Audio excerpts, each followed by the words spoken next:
সামনে বক্তব্য নিয়ে আসছেন ইসলামী যুব আন্দোলন কেন্দ্রীয় সহ সভাপতি আতিকুর রহমান মুজাহিদ।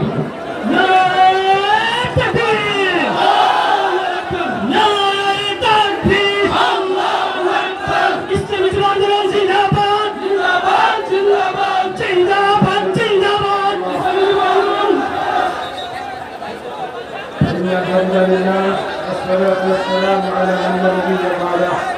أما بعد ইসলামী আন্দোলন বাংলাদেশ